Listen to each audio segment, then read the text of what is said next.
Martial Peak, Kabanata 29. Malaki ang pagkatalo. Matapos magdusa ng pagkawala, si Li Yuntian ay hindi nang ahas na maging pabaya. Umaasa sa kanyang maliksi na paggalaw, umikot siya sa paligid ni Yang Kai at tumalon pataas at pababa, naghahanap ng tamang oras para mag-strike. Napakabilis, dama po siya ng isang dosina o higit pang mga hampas ng palad sa katawan ni Yang Kai. Sinong nagsabi sa iyong napakaliit mo? Sinong nagsabing pumunta ako sa contribution hall ng madaling araw para mabuli? Si Li Yuntian ay lihim na nasiyahan. Sa tuwing hahampasin niya ang katawan ni Yang Kai, mayroong isang pangtunog ng pang. Nasilaw si Sassafras na hindi naman kalayuan, na parabang siya ang sumampal kay Yang Kai. Ang dalawang combatant ay parehong tempered body stage martial artists. Kakasimula pa lang ng kanilang cultivation, kaya wala silang masyadong tricks up their sleeves. Dagdag pa sa katotohanan gustong subukan ni Yang Kai ang kanyang kasalukuyang katawan, si Li Yuntian ay nakakuha ng kaunting kalamangan. Pagkatapos makipaglaban para sa oras na kinakailangan upang uminom ng isang tasa ng tsaa, si Yang Kai ay mayroon ng plano sa isip. Maayos pa rin ang katawan niya ngayon, mas maganda kaysa noong nakaraang mga araw. Dahil nakamit ang kanyang layunin, ayaw ni Yang Kai na magpatuloy sa pakikipaglaban sa junior brother na ito. Nang si Li Yuntian ay susundan ng isa pang pag-atake, bigla niyang nakita na si Brother Yang, na binugbog niya pabalik, ay biglang nagkaroon ng excited na ekspresyon. Para akong pervert na nakakita ng hubad na babae. Ang excited na ekspresyong iyon ay nagbigay kay Li Yuntian ng goosebumps sa buong katawan niya. Ngunit sa mas malapit na pagsisiyasat, ang ganitong uri ng kaguluhan ay iba. Ito ay isang uri ng malupit at uhaw sa dugo na kaguluhan. Sumigaw si Li Yuntian sa kanyang puso. Nang malapit na niyang palakihin ang distansya sa pagitan nila, humakbang pasulong si Yang Kai, hamarang sa kanyang daraanan na parang bundok. Tumalon ng mataas si Li Yuntian, gustong kumawala sa pagtugis ni Yang Kai. Lumipad pataas si Yang Kai at malakas na winalis ang baywang ni Li Yuntian. Sa isang kahabag-habag na sigaw, si Li Yuntian ay lumipad palabas na parang isang sako ng basahan, na nahulog ilang talampakan ng layo. Nang hindi na siya hinintay na bumangon, si Yang Kai ay nagmamadaling umakyat at umupo sa katawan ni Li Yuntian. Bumuhos ang kanyang mga kamao na parang patak ng ulan. Umalangaw ang kahabag-habag na iyak. Ang round na ito ng sparring sa wakas ay natapos na si Li Yuntian ay humihingi ng awa. Noong una, gustong gumanti ni Li Yuntian nang bugbugin siya ni Yang Kai sa lupa, ngunit walang pakialam si Yang Kai sa kanyang mga pag-atake. Para siyang baliw na handang ipagpalit ang mga pinsala sa mga pinsala. Pagkaraan ng ilang sandali, hindi na nakayanan ni Li Yuntian. May natuklasan siyang kakaiba. Matapos bugbugin, iba ang reaksyon ni Yang Kai. Kapag binugbog niya, mas lalo siyang natatalo, mas nabubugbog siya. Sa mundong ito, sino ang masasabik na matalo? Sa huli, nakita pa ni Li Yuntian na ang balat at laman ni Yang Kai ay naging pula.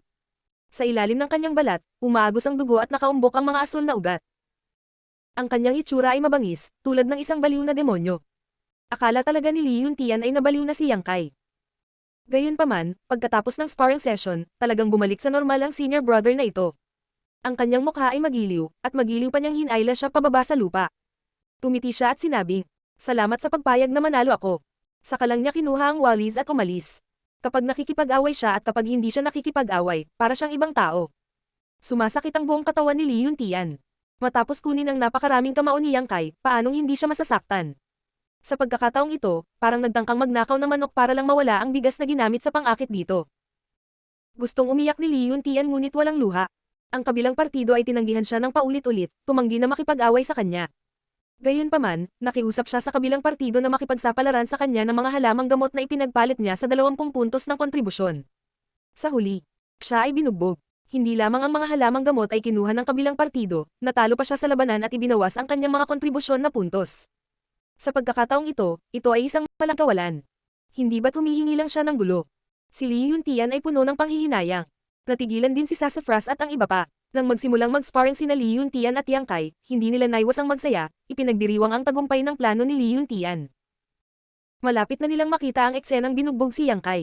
Naisip pa nga ni Sumo na pagkatapos bugbugin si Yang Kai sa ulo ng baboy, pupunta siya at tutuyin siya ng ilang beses para ilabas ang nakakulong galit sa kanyang puso.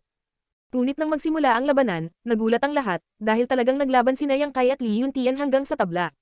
Medyo nahihilo si Sassafras. Nag-aalinlangan siyang nagtanong, ano naman ang level ni Li Yuntian?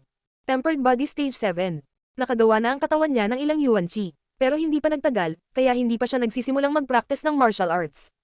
May sumagot sa tabi niya. Paano si Yang Kai? Tanong ulit ni Sassafras. Malamang Tempered Body Stage 4.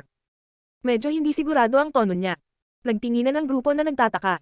3 antas ang pagitan ng dalawa, ngunit pantay-pantay sila. Ito ay sadyang masyadong kahindak-hindak. Hindi nakakagulat na natalo si Zhao Hu sa 3 galaw. Sa kasalukuyang lakas ni Yang Kai, kahit nagamitin ni Zhao Hu ang lahat ng kanyang lakas, hindi pa rin siya makakapantay sa kanya. Ngunit paano magiging napakalakas nitong Ramord Punching Bag? Kung talagang ganito ang lakas niya, bakit siya natalo sa bawat laban noon? 3 taon nang nasa sekta si Yang Kai. Sa totoo lang, na-challenge siya noong unang taon pagkatapos niyang pumasok sa sekta. Mula noon hanggang kahapon, hindi pa siya nanalo. Sa pagitan, mayroong higit sa 2 taon. Gulat na gulat pa rin si Sassafras at ang iba pa. Noong una, inakala nila na kayang makipaglaban ni Yang Kai kay Li Yuntian. Himala na nga na hindi siya natalo. Ngunit nang talagang talunin ni Yang Kai si Li Yuntian, biglang tumahimik ang grupo. Hindi sila makapaniwala sa kanilang mga mata. Tinalo ng Tempered Body Stage 4 ang Tempered Body Stage 7. Ang ganitong uri ng bagay ay hindi kailanman nangyari sa daan-daang taon ng kasaysayan ng Sky Tower. Hindi kaya nagkaroon ng pagkakataon ng mabahong maalat na isda na ito na ibalik ang mga bagay-bagay. Habang tulala, biglang naramdaman ni Sassafras na may tumapak sa kanyang balikat. Paglingon niya, nakita niya si Yang Kai na may hawak na wallis at nakangiting nakatingin sa kanya. Ang kanyang mukha ay mapagmahal. Junior brother, sa susunod na mangyari ang magandang tulad nito, tandaan mong sabihin sa akin. Alam mo na, napaawang ang bibig ni Sassafras. Kumalaklak si Yang Kai. Ang junior brother Lee na iyon ay nagtago sa likod ng mga tao kahapon. Ngunit bilang isang kapatid, wala siyang ibang magagandang puntos. Tanging ang kanyang memorya lamang ang maganda. Napakataksit. Nagnangalit si Sassafras ng kanyang mga ngipin. Ngayon lang niya napagtanto na ang grupo niya ay niloko ni Yang Kai. Ganoon din sa iyo. Tumiti si Yang Kai. O tama, hamanin pa kita bukas. Hindi ba may pagkakataon araw-araw? Magsaya kayong lahat, hahanapin ko kayo bukas. Agad namang nalamig ang mga mukha ng grupo. Nang marinig ang mga salita ni Yang Kai, tila nagustuhan niya ang ganitong uri ng bagay. Sa pagtingin sa kasalukuyang anyo ni Li Yuntian at inihambing ang kanilang sariling lakas kay Li Yuntian, ang lahat ay nanginginig at nagtanong sa takot. Iyang Master Su, ano ang dapat nating gawin? Hindi alam ni Sassafras ang gagawin. Pagkatapos ng lahat, ang hamon ay isang tradisyon ng sekta. Sinong alagad ang hindi na-challenge noon? Bagamat may backer siya, hindi siya naglakas loob na labagin ang mga patakaran ng sekta.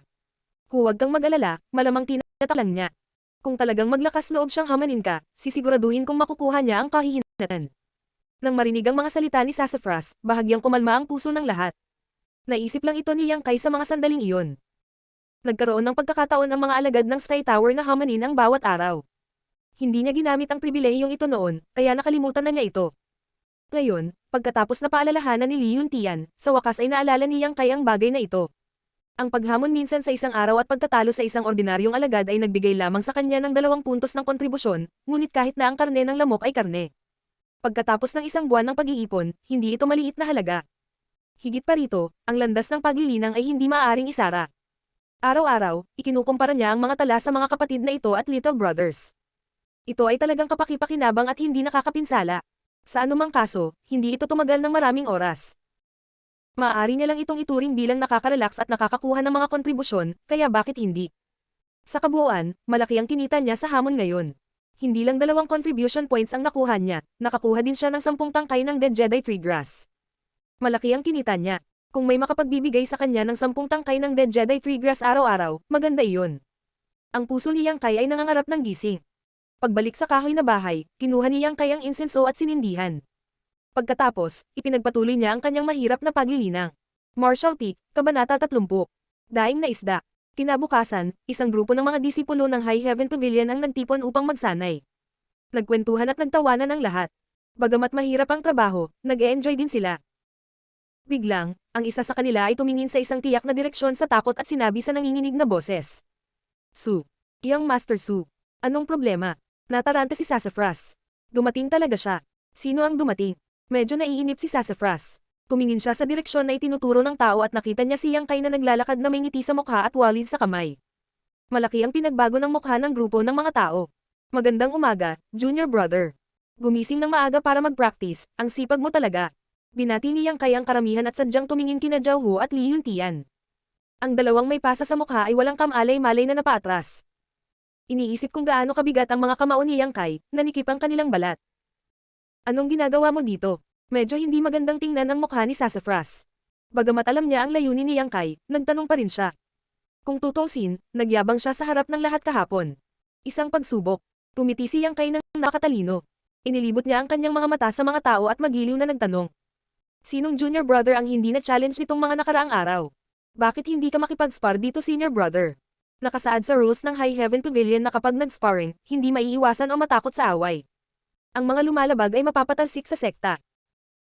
Sa pagkakaroon ng panuntunang ito, gaano man kitakat si Sassafras kay Yang Kai, hanggat ang kabilang partido ay humingi ng hamon at hindi sila hinamon sa nakalipas na 5 araw, kahit na alam nila na ang resulta ay isang pambubugbog, kailangan pa nilang tanggapin. Sa araw na ito, binugbog ang nasasakupan ni Sassafras na si Zhang Zhan. Si Yang Kai ay umalis na nasisiyahan, habang si Sassafras ay nagmumura sa kanyang likuran. Sa ibang araw, dumating muli si Yang Kai. Muling binugbog ang nasasakupan ni Sassafras na si Lisi. Si Yang Kai ay umalis na nasisiyahan, habang si Sassafras ay patuloy na nagbabanta, ngunit hindi nagtagumpay. Sa ikatlong araw, dumating muli si Yang Kai. Ang subordinate ni Sassafras na si Wang Wu ay hindi pinalad at nabugbog ng itim at asul. Si Yang Kai ay muling umalis na nasisiyahan, habang si Sassafras ay nagmura ng mahina. Nang dumating muli si Yang Kai, natutunan ni Sassafras ang kanyang leksyon. Hindi niya ito minumura o binyantaan dahil alam niyang walang kwenta iyon. Hindi natakot ang kapatid na ito sa kanyang mga banta. Tinitigan lamang siya ni Sumo ng masama, na may isang uri ng hindi malilimutang puot. Matapos pa ulit-ulit na pahirapan ng ganito, biglang naging malungkot ang mga nasasakupan ni Sumo. Masyadong nang-aapi si Yang Kai. Napakaraming ordinaryong disipulo sa High Heaven Pavilion, ngunit wala siyang hinanap maliban sa kanila. Halata namang naghihiganti siya. Bukod dito, ang bilang ng mga tao sa pangkat na ito ay hindi maliit. Hinamon ni Yang Kai ang isang tao sa isang araw, kaya hindi siya umaalis na walang dala araw-araw. Ang mga aksyon ni Yang Kai ay nagdulot ng kaguluhan sa buong High Heaven Pavilion. Dahil sa pagbabalik tanaw ng alagad na ito sa pagsubok, natuon ang atensyon ng lahat sa kanya. Simula noong araw na talunin niya si Zhao Hu, parang nagbago ang buong pagkatao niya. Hindi na siya ang malambot na persimmon na maaaring kunutin ng sinuman. Araw-araw ay hahanap siya ng makakalaban, at sa tuwing mananalo siya, bali-balitang pinahihirapan niya si Sassafras hanggang sa wala man lang kahit kititing na init ng ulo. Sino si Sassafras? Siya ay isang taong may malaking backer. Kahit na siya ay walang magawa kay Yang Kai, kaya paano ang ibang mga ordinaryong disipulo ay maglalakas loob na guluhin si Yang Kai? Ito ay humantong sa katotohanang wala nang ahas na hamanin si Yang Kai. Alam ng lahat na ang maliit na kapatid na ito na ibinaba sa isang pagsubok na alagad pagkatapos lamang ng 3 taon ay hindi isang taong dapat ipagwalang bahala. Nang kumalat ang balitang ito, hinuhulaan ng lahat kung anong antas ang naabot ng lakas ni Yang Kai. Ang ilan ay nahulaan na siya ay nasa tempered body 4th stage, ang ilan ay nahulaan na siya ay nasa tempered body 5th stage, at ang ilan ay nahulaan pa na siya ay nasa tempered body 8th stage. Pagkatapos ng lahat, natalo pa niya si Li Yuntian na nasa tempered body 7th stage. Ngunit kahit sino man iyon, walang nakakaalam ng tunay na lakas ni Yang Kai. Si Zia Ningqiang lang ang nakakaalam. Nitong mga nakaraang araw, sa tuwing lumalaban si Yang Kai, siya ay sumilip. Sa kanyang lakas na mas mataas kaysa kay Yang Kai, natural niyang nakikita ang kaharian ni Yang Kai. Ngunit dahil nakikita niya ito, lihim na nagulat si Zia Ningqiang. Nang matalo ng junior brother na ito si Li Yuntian, nasa body temperance stage lang siya level 5. Gayunpaman, wala pang 4 na araw, naabot na niya ang body temperance stage level 6. Paano siya naigalinang ng ganoon kabilis? Kahit na siya iyon, sa kanyang espesyal na pangangatawan, at ang katotohanan na siya ay umiinom ng maraming mga table tasks noong siya ay nasa tempered body realm, ang kanyang pag-unlad ay hindi magiging ganito kabilis. Upang maalis ang kanyang mga pagdududa, si Zia Ningqiang ay palihim na nagtungo sa kubo ni Yang Kai upang tambangan siya at imbestigahan kung paano siya nagtanim. Gayunpaman, kahit paano siya nag-imbestiga, wala siyang mahanap. Ginagamit lang niya ang kanyang mga kamao at binti, at walang kakaiba. Gayunpaman, kapag ginamit niya ang kanyang mga kamao at binti, madalas siyang gumamit ng ilang mga suntok at binti upang maubos ang kanyang sarili at pawisan ng husto. Hindi maintindihan ni Zia Ningqiang kung bakit napakahirap para sa kanya ang mga diskarte sa pundasyon ng Sky Tower Pavilion. Ito ay hindi tulad ng mga ito ay misteryosong martial arts. Matapos mag-imbestiga sa loob ng ilang araw, wala pa ring mahanap si Zia Ningqiang ng anumang mga pahiwatig. Bagamat mahina niyang naramdaman na may mga sikreto pa rin si Yang Kai, nahihiya siyang ipagpatuloy ang pag-iimbestiga. Kung tutusin, hindi naman dapat ipagmalaki ang pagsilip sa iba, lalo na sa pagsilip sa isang kabataang madalas nakahubad. Sa tuwing titingin si Zia Ningqiang, mamumula ang kanyang mukha at mas bumibilis ang tibok ng kanyang puso. Makakaramdam siya ng hiya at sama ng loob. Sa tuwing magsisimulang magtanim ang taong ito, hinuhubaran niya ang pang-itaas na bahagi ng katawan, na parabang napakasarap tingnan ng kanyang mga tadyang. Pero, parang mas malakas na siya kaysa dati, at tumaban. Inaalala ang unang pagkakataon na nakita niya si Yang Kai, lihim na inihambing sila ni Zia Ningqiang sa kanyang puso. Matapos ikumpara, namula ang mukha niya. Natural na hindi alam ni Yang Kai na siya ay sinisilip nitong mga nakaraang araw. Araw-araw pagkatapos niyang magwalis sa sahig ng Sky Tower, hahanapin niya si Sassafras at ang iba pa para hamanin sila. Pagkatapos ay babalik siya sa kubo upang magtanim. Bagamat boring ang mga araw, napaka-fulfilling nila. Napakalakas ng epekto ng incense burner. Kasama ang kalahating oras ng tempered body scripture araw-araw, nakapasok na siya sa tempered body 6th layer kahapon. Ang chi sa kanyang katawan ay nagpapakita na ng mga senyales ng pagpapatibay. Isang hakbang na lang ang layo niya sa tempered body 7th layer. Sa antas na ito, ang kanyang katawan ay magbubunga ng kaunting yuan chi. Bagamat hindi gaano, yuan chi pa rin iyon. Hanggat mayroon siyang yuan chi sa kanyang katawan, magagawa niyang simulan ang paglinang ng mga kasanayan sa militar. Sa oras na iyon, hindi na kasing boring ng mga suntok at sipa ang kanyang mga atake. Mula sa tempered body 7th layer hanggang 9th layer, ang yuan chi sa katawan ay gagawin, dadami, at lalakas. Ito rin ang panahon kung kailan ang yuan chi ay dadaloy sa mga meridian ng katawan at ganap na pinagsama. Sa pamamagitan lamang ng pagpayag sa yuan chi na bumuo ng isang malaking cycle sa katawan at pagbubukas ng Heaven and Earth Bridge ay maaaring makalusot ang isang tao sa tempered body realm at maabot ang isa pang level. Sa paglinang na parang itinaya niya ang kanyang buhay, nararamdaman niyang ang kanyang paglaki araw-araw, ito ay isang tunay na pakiramdam. Ngayon, magagamit na niyang ang kanyang mga kamao at sipa sa ilalim ng halimuyak ng insenso. Gayunpaman, ang tagal ay hindi masyadong mahaba. Ang paglilinang ng banal na katawan ng tempered sa umaga ay mas madali din kaysa dati. Siya ay gumagawa ng pag-unlad araw-araw. Kung makakasabay niya ang mga kondisyon, naniniwala si Yang Kai na mabilis siyang lalago. Gayunpaman, natuklasan ni Yang Kai ang isang awkward na sitwasyon. Naubos na niya ang lahat ng kanyang Dead Jedi Tree Grass. Bagamat mayroon pa siyang natira sa Three-Lived Chaos Spirit Flower, wala na siyang masyadong natira. Sa mga araw na ito, naging napakatipid ni Yang Kai.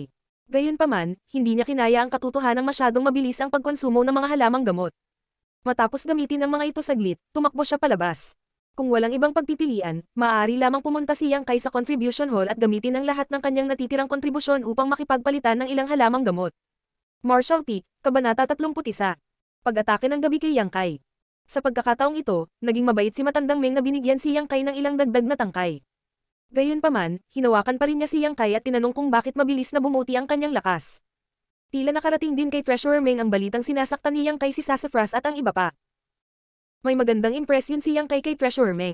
Kahit na ang matanda ay hindi mapagkakatiwalaan, malazwa, at makapalang balat, siya ay lubos na nagustuhan ni Yang Kai. Ang bagay na ito ay hindi madaling ipaliwanag. Masasabi lamang ni Yang Kai na hindi sinasadyang kumain siya ng prutas nang pumasok siya sa Blackwind Mountain. Pagkatapos noon, bigla siyang naliwanagan at marunong magtanim. Matagal na nag-isip si Treasurer Meng.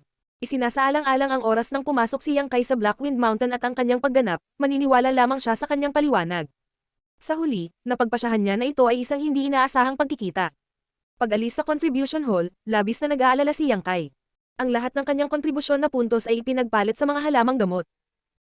Sa tansya niya, 3 hanggang 4 na araw lang ang itatagal nila.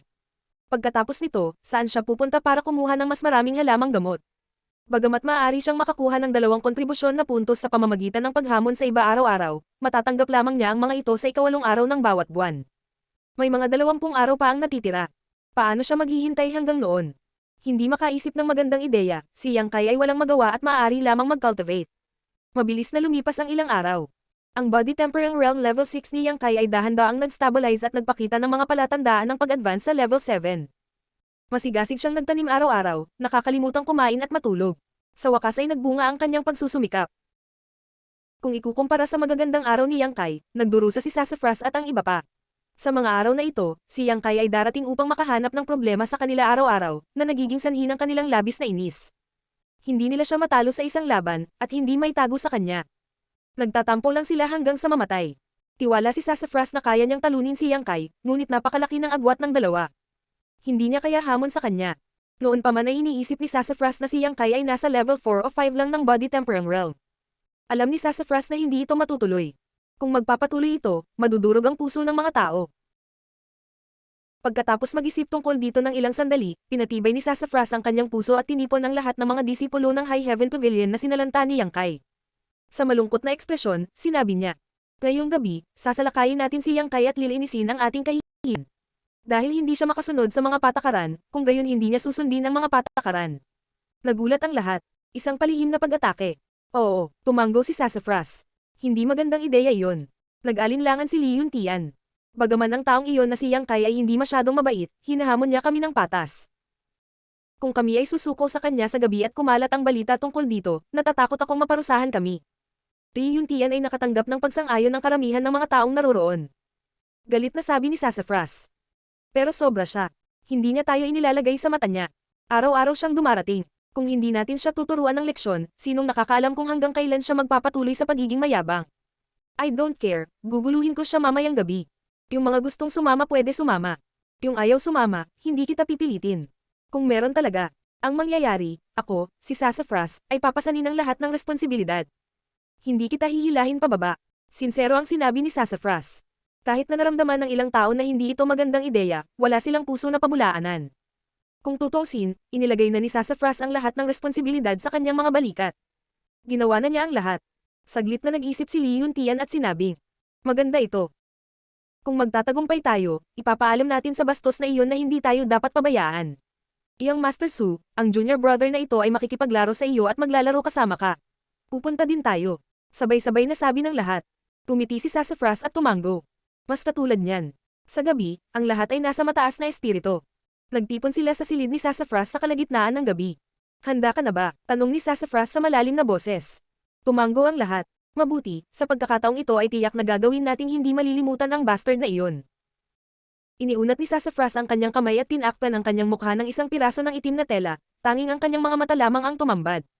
Sumunod naman ang iba at natuwa. Tara na. Itinaas ni Sassafras ang kanyang braso at nagutos. Mahigit 10 itim na anino ang sumugod at mabilis na naghalo sa gabi. Ang Sky Tower ay mayroon ding mga alagad na nagpapatrolya sa gabi, ngunit si Sassafras at ang kanyang grupo ay mula sa Sky Tower. Alam nila ang mga galaw ng nagpapatrolyang mga alagad tulad ng likod ng kanilang mga kamay at madaling umiwas sa kanila. Bakit pa nila sasabihin na mahirap magbantay laban sa magnanakaw sa sarili mong tahanan? Ang kasalukuyang pagganap ni Sassafras ay ang pinakamahusay na halimbawa. Hindi nagtagal, nagtipon ang lahat sa harap ng maliit na bahay na gawa sa kahoy ni Yang Kai. Mahigit 10 talampakan ang layo nila sa isa't isa. Pinigilan ng lahat ang kanilang paghinga at tumingin sa madilim na bahay na kahoy na may matuwid na galit. Walang ilaw sa bahay, dapat tulog na si Yang Kai. Nakatakda ang puso ni Sassafras. Nilinggan niya si Lee Yuntian at sinabi, hindi mahina ang lakas ni Yang Kai. Mamaya, ikaw at ako ay pupunta at huhulihin siya ng magkasama. Pagkatapos nito, ang iba pa sa atin ay bubugbugin siya. Sige. Tumango si Lee Yuntian. Huwag mo siyang patayin. Maaari mong talunin siya kahit anong gusto mo. Paalala muli ni Sassafras. Tahimik na tumango ang lahat. Pumunta ka, kinawayan ni Sassafras ang kanyang kamay at agad na tumakbo patungo sa maliit na bahay na gawa sa kahoy. Mahigit 100 figure ang sumugod sa dilim ng gabi. Lahat sila ay mga magsasaka, kaya tahimik ang kanilang mga galaw. Ang puso ng lahat ay napuno ng sama ng loob habang iniisip nila ang eksenang binugbog nila si Yang Kai at hinuhugasan ang dati nilang kahihiyan, na nagdulot sa kanila ng labis na pananabik. Sa mga araw na ito, sila ay pinahirapan ni Yang Kai. Nang ilang di pa na lang ang layo nila sa maliit na bahay na gawa sa kahoy, unti-unting nanlamig ang mga mata ni Sassafras. Ang sulok ng kanyang bibig ay hindi maiwasang mapangiwi. Mas naging close pa sila ngayon. Nasa harapan nila ang kahoy na pinto ng maliit na bahay. Inabot na ni Sassafras ang isang kamay para hawakan ang pinto. Biglang pumasok sa dulo ng ilong ni Sassafras ang kakaibang halimuyak. Marahan siyang sumangot at naramdaman niyang medyo kakaiba ang halimuyak na ito. Ito ay hindi kasiya siya, ngunit hindi kasiya siya.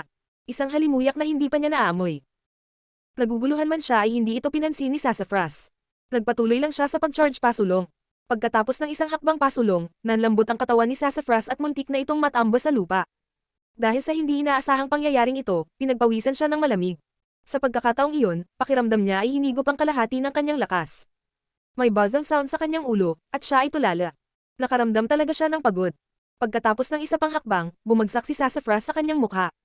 Ang kanyang ilong ay unang dumampi sa lupa, at 2 daloy ng mainit na hangin ang umagos mula sa kanyang mga butas ng ilong. Puno ng amoy ng dugo ang bibig niya. Papapa. Ang sunod-sunod na tunog ay umalangaw. Ang mga alagad ng High Heaven Pavilion na nagtipon upang sumulong patungo sa maliit na bahay na kahoy ay isa-isang nahulog sa lupa tulad ni Sassafras. Bawat isa sa kanila ay mahina. Ang kanilang mga ilong ay nasugatan at maga ang kanilang mga mukha. Sunod-sunod na umalangaw ang mga panaghoy. Napakasigla. Ano ang nangyayari? Pinilit ni Sassafras ang sarili na manatiling gising at lumingon kay Lee Yuntian. Nagpumiglas si Lee Yuntian na bumangon, ngunit wala siyang lakas. Napahiga siya sa lupa, naghahabol ng hininga. Napakapangit ng mukha niya. Nag-aalinlangan niyang sinabi, "Iyang Master Su, natatakot ako na nolisan tayo." Nolisan. Nagulat si Sassafras. At ito ay lubhang nakakalason. Si Lee Yuntian ay nanginginig na iniunat ang isang kamay. Kabataan.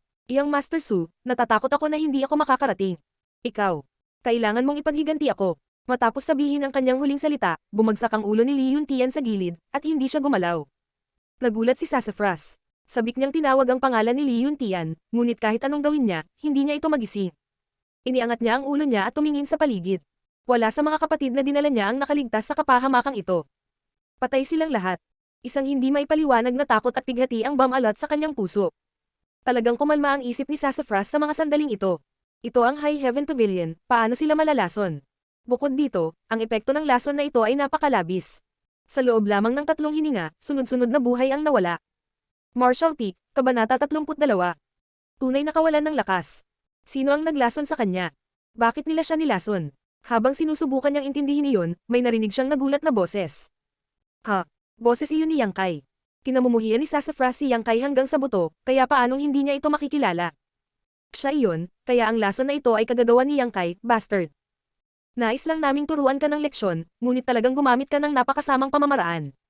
Hindi ba ito masyadong malupit? Gustong sampe ni Sassafras si Yang Kai, ngunit ang kanyang kamalayan ay mabilis na naglalaho. Gago, pwede bang mamatay ng ganon-ganon lang ang Young Master na ito? Napakaraming ambisyon ng Young Master na ito, ngunit hindi man lang siya nagkaroon ng pagkakataon na ipakita ito bago mamatay dito. Ang langit ay naninibog ho sa may talento, ang langit ay naninibog ho sa may talento. Si Yang Kai ay mabilis na naglakad papunta sa harapan ng grupo, tumingkayad at tinanggal ang kanilang mga mastara. Pagtingin niya ng malapitan, nakita niyang pamilyar silang lahat. Pagkatapos mag-isip tungkol dito, naunawaan ni Yang Kai kung ano ang gusto nilang gawin. Malamang ay pinahirapan niya ang mga ito nitong mga nakaraang araw, kaya gusto nilang maghayganti sa kanya ngayong gabi. Ngunit talagang malas sila. Tinitimbang ni Yang Kai ang incense burner sa kanyang kamay, hindi alam kung tatawa o iiyak. Ito ay talagang isang aksidente. Karaniwan, bago matulog, inilalagay ni Yang Kai ang incense sa itim na libro. Pero ngayong gabi, sobrang tagal na niyang nagtanim at medyo napagod, kaya hindi sinasadyang nakatulog siya at nakalimutan niyang itabi ang insenso. Hindi naubos ang mga halamang gamot na inilagay niya, at nagkataong naamoy ito ni Sassafras at ng iba pa. Ang insenso sa loob ng insenso burner ay lubhang makapangyarihan. Sa unang pagkakataon na naamoy ito ni Yang Kai, nakagawa lang siya ng 3 hakbang bago bumagsak sa lupa. Maging si Yang Kai, kasama ang kanyang matigas na gininto ang skeleton, ay hindi magawa, paano naman si Sumo at ang iba pa? Wala silang matigas na gininto ang skeleton, kaya kailangan nilang magpahinga ng ilang araw para gumaling. Bagamat kinailangan niyang yumako ng responsibilidad sa sarili niyang kapabayaan, si Sassafras at ang kawalang ingat ng iba pa ang ugat. Kung napigilan nila ang kanilang hininga ng maamoy nila ang insenso, marahil ay hindi sila mapupunta sa ganitong kahabag-habag na kalagayan. Ay, bakit kailangan mong gawin ta? Bamantong hininga si Yang Kai at ibinalik ang insenso sa itim na libro na walang salita. Tinitigan niya ang mga tao sa lupa na may problemadong ekspresyon. Pagkatapos mag-isip tungkol dito saglit, nagpa siya pa rin si Yang Kai na kalagkarin silang lahat palabas, pagkatapos ay casual na nakahanap ng lugar para itapon ang mga ito, na wala nang pakialam sa kanila. Pagkatapos bumalik sa cabin, nagpatuloy si Yang Kai sa pagpapahinga. Ang usapin ngayon ay naka-alert kay Yang Kai. Kinailangan niyang mabilis na makapasok sa body temperang realm. Ang incenso burner ay magagamit lamang sa labas, ngunit sa sandaling siya ay nakalusot sa body temperang realm at nakarating sa initial element realm, hindi na ito magiging napakagulo. Sa oras na iyon, kahit na ilagay ang incenso burner sa loob ng wordless black book, gagana pa rin ito, hanggat ang yuan chi sa kanyang katawan ay maaaring makipag-ugnayan sa wordless black book. Sa mga sumunod na araw, naging masigasig si Yang Kai sa kanyang paglilinang.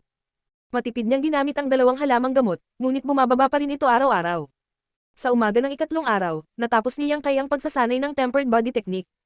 Kasabay ng paglanghap ng Eastern Purple Chi, ang pakiramdam ng chi sa kanyang mga meridian ay biglang naging labis na nasa sabik. Para bang ang chi ay naging isang maliit na insekto na nagpabalik-balik sa kanyang mga meridian. Sa isang marangal na ekspresyon, nagmamadaling ginamit ni Yang Kai ang kanyang puso upang makaramdam. Ang pakiramdam ni Chi ay pumukaw sa kanyang laman at dugo na nagpapahina sa kanyang buong katawan at namamanhid. Hindi niya alam kung gaano katagal ang sitwasyong ito. Biglang naramdaman ni Yang Kai na gamaan ang buong katawan niya at uminit ang tiyan niya. Kasabay nito, ang pakiramdam ng Chi ay nawala ng walang bakas. Habang inililipat niya ang kanyang mga iniisip, tila nabuhay ang pakiramdam ng init sa kanyang puson at tuwang-tuwa siyang tumatalon. Yuan Chi, sa wakas ay nagawa na niya ang habang na ito. Body temperang realm 7th stage, si Yuan Chi ay ginawa sa kanyang katawan. Ito ang pinakahalatang tanda. Ang unang Yuan Chi ng isang tao ay palaging ginawa sa dantian. Sa oras na ito, ang Yuan Chi ay napakawalang halaga at hindi kayang suportahan ang isang magsasaka sa labanan. Ito ay dahil kapag ito ay ginamit, ang strand na ito ng Yuan Chi ay mawawala, at ito ay nangangailangan ng maraming pagsisikap upang muli itong i-condense. Ngunit dahil ang katawan ay gumawa ng Yuan Chi, ang magsasaka ay maaaring magsimulang magsanay ng martial arts sa oras na ito. Hindi ito may kukumpara sa basic martial arts ng High Heaven Pavilion. Ang martial arts ay mga galaw na maaaring gamitin sa tulong ni Yuan Chi. Ito ang pundasyon ng labanan ng isang magsasaka. Ang parehong suntok ay may ganap na naiibang epekto sa pagitan ng Body Temperang Realm Level 6 at Body Temperang Realm Level 7. Kung ang isang Body Temperang Realm Level 6 na suntok ay makakapagdulot ng puwersa na 200 Jin, kung gayon ang isang Body Temperang Realm Level 7 na suntok kay Yuan Chi ay maaaring gumawa ng puwersa ng 250 Jin o kahit 1,000 Jin. Siyempre, kapag ang isang cultivator ay nasa Body Temperang Realm, hindi nila madaling gamitin ang kanilang martial arts dahil hindi madaling mabawi ang kanilang Yuan Chi. Pagkatapos lamang maabot ang initial element state ay malayang magagamit ng isang tao ang Yuan Chi sa labanan. Sa oras na iyon, kahit naubos na ang Yuan Chi, mabilis itong mababawi ng isa. Ang ugat ng lahat ay kung makakabawi ba siya ng mabilis o hindi. Sa makatuwid, simula sa Body Temperang Stage 7, kailangan ng cultivator na gamitin ang strand na ito ng Yuan Chi bilang pundasyon para dumami at lumakas. Isa sa mga pinakakaraniwang paraan ay ang pagsasanay ng martial arts. Ang bawat uri ng martial arts ay nangangailangan ng ilan o kahit isang dosenang o higit pang mga Yuan Chi meridian na umikot ayon sa isang tiyak na pagkakasunod-sunod at ruta upang bumuo ng iba't ibang martial arts. Upang palakasin ang Yuan Chi sa proseso ng pagsasanay ng martial arts, upang buksan ang panloob na katawan at maabot ang initial element state, ito ay isang bagay na gagawin ng bawat magsasaka. Si Yang Kai ay walang pagbubukod. Matapos malaman na naabot na niya ang Body Temperang Realm Level 7, mabilis na pinakalma ni Yang Kai ang kanyang nasa sabik na puso at nagmamadaling bumalik sa kanyang silid upang ipatawag ang walang salita na itim na libro. Direkta niyang binaliktad ang ika-4 na pahina at ginamit ang puso para maramdaman iyon. Nitong mga nakaraang araw, sa tuwing makakalusot siya, susubukan niyang sirain ang selyo sa ika-4 na pahina, ngunit hindi siya nagtagumpay. Tinansya ni Yang Kai na kapag naabot niya ang Body Temperang Realm Level 7, ang dividing line ng Body Temperang Realm, magkakaroon ng pagbabago sa ika-4 na pahina. Hindi nagkamali ang hula niya. Pagkaraan ng ilang sandali ng pakiramdam, isang maliwanag na gininto ang liwanag ang lumitaw sa ika-4 na pahina. Tulad ng nakaraang ilang beses, ang gininto ang liwanag na ito ay kumawala mula sa pagkakatali ng pahina at direktang pumasok sa isip ni Yang Kai. Biglang may kung anong impormasyon sa kanyang isipan. Tunay na taktika ni Yang. Ito ang ibinigay sa kanya ng itim na libro pagkatapos niyang masira ang oras na ito. Matapos itong maingat na suriin, naging kakaiba ang ekspresyon ni Yang Kai. Ang True Yang tactics na ito ay bahagyang naiiba sa normal na martial arts. Ang normal na martial arts ay may nakapirming set ng mga galaw. Kahit na ito ay mabago, hindi ito lilihis sa pangunahing prinsipyo. Nagkaroon ng pangunahing balangkas. Kung ito ay lumampas dito, kung gayon hindi ito isang martial art. Gayunpaman, hindi ito ang kaso sa True Yang tactics. Wala itong nakapirming set ng mga galaw. Maaaring sabihin na ito ay maaaring baguhin sa kalooban. Sa madaling salita, wala itong set ng mga galaw. Ito ang unang pagkakaiba. Ang True Yang tactics ay madaling linangin, ngunit may mga kinakailangan para sa paglinang nito. Maaari lamang itong linangin sa isang kapaligiran kung saan mayroong Yang Chi. Gayunpaman, kapag ang tunay na Yang Yuan Chi na nilinang sa pamamagitan ng taktika na ito ay umabot sa isang tiyak na antas sa katawan, ito ay mamumuo sa likido at maiipon sa dantian. Ito ay hindi posible sa anumang martial arts o taktika dahil ang katawan ng bawat magsasaka ay aabot sa punto ng saturation. Sa sandaling nilinang sa tuktok, walang paraan upang madagdagan ang Yuan Chi sa katawan, maliban kung nilagpasan nila ang kanilang sariling mga limitasyon.